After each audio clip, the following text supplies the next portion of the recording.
بانی P T I کی جانب سے کوئی خط نہیں ملا۔ سیکیورٹی ذرائع کی جانب سے یہ کہا گیا ہے نہ ہی اسٹیبلشمنٹ کو ایسے کسی بھی خط کو پڑھنے میں کوئی دلچسپی ہے۔ سیکیورٹی ذرائع کے حوالے سے یہ خبر سامنے آئی ہے، اسی سے متعلق مزید معلومات حاصل کریں گے۔ بیورو چیف اسلام آباد عدیل وڑائچ نے ہمیں جوائن کیا۔ جی عدیل، کیا رسپانس دیا گیا اس خط سے متعلق جس کی بڑی بازگشت چل رہی تھی؟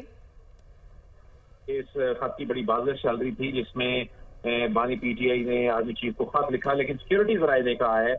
کہ یہ ایک چائے کی پیالی میں طوفان پیدا کرنے کی کوشش ہے، اور یہ جس مبینہ خط کی بات کی جا رہی ہے یہ خط ابھی تک یہ نہیں موصول ہوا، اور نہ ہی اس حوالے سے کوئی کسی کو شوق ہے کہ یہ خط وصول کرے، کیونکہ اسٹیبلشمنٹ پہلے یہ بات واضح طور پہ بتا چکی ہے کہ اگر کسی بھی معاملے پہ بات کرنی ہے تو سیاستدانوں سے کرنی ہوگی۔ تو اس حوالے سے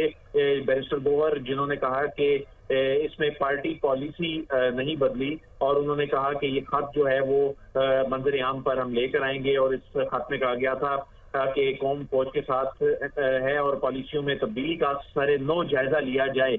تو اس خط کی بڑی بازگشت تھی، اور آج اس پہ ایک سیکیورٹی ذرائع کی جانب سے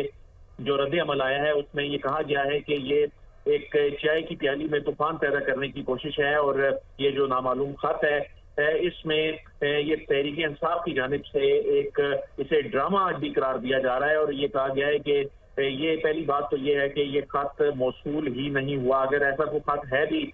تو اس میں اسٹیبلشمنٹ کا بڑا واضح پیغام ہے، بڑا واضح سٹینس ہے، اور یہ بہت پہلے اسٹیبلشمنٹ واضح کر چکی ہے کہ اگر کسی بھی معاملے پہ بات کرنی ہے تو وہ تحریک انصاف کو اسٹیبلشمنٹ سے نہیں کرنی،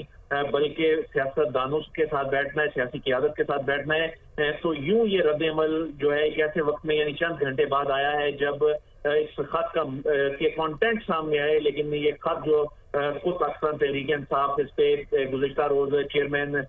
پی ٹی آئی جو ہیں بیرسٹر گوہر ان کی جانب سے بھی کہا گیا کہ پارٹی کی پالیسی نہیں بدلی، لیکن جو ان کی جانب سے خط لکھا گیا سابق پرائم منسٹر کے طور پہ لکھا گیا ہے، اور اس خط میں انہوں نے یہ کہا کہ جو سابق وزیر اعظم نے کہا کہ آرمی جو ہے وہ روز قربانیاں دے رہی ہے، اور فوج اور ملک دونوں ہمارے ہیں، ہم انتشار نہیں چاہتے، لیکن اس خط کے جو کانٹینٹس ہیں اس پہ بات کرنے کی بجائے اس خط کے حوالے سے، اس کے امپیکٹ کے حوالے سے بات کرتے ہوئے یہ کہا گیا ہے کہ اگر یہ خط ایسا کوئی موصول ہوتا بھی ہے تو اس میں اسٹیبلشمنٹ کا موقف بہت واضح ہے، اور یہ ایک چائے کی پیالی میں طوفان پیدا کرنے کی ایک کوشش ہے، اور بلکہ سیکیورٹی ذرائع نے یہاں تک بھی کہا ہے کہ یہ ایک ناکام کوشش ہے، کیونکہ پاکستان تحریک انصاف کو اسٹیبلشمنٹ کو کوئی دلچسپی نہیں اس خط میں۔ یہ رد عمل سامنے آیا ہے اور چائے کی پیالی میں طوفان کے مترادف ہے، یہ گفتگو یہ کہا گیا۔ عدیل وڑائچ، آپ نے ہمیں اپڈیٹ کیا، آپ کا بہت شکریہ۔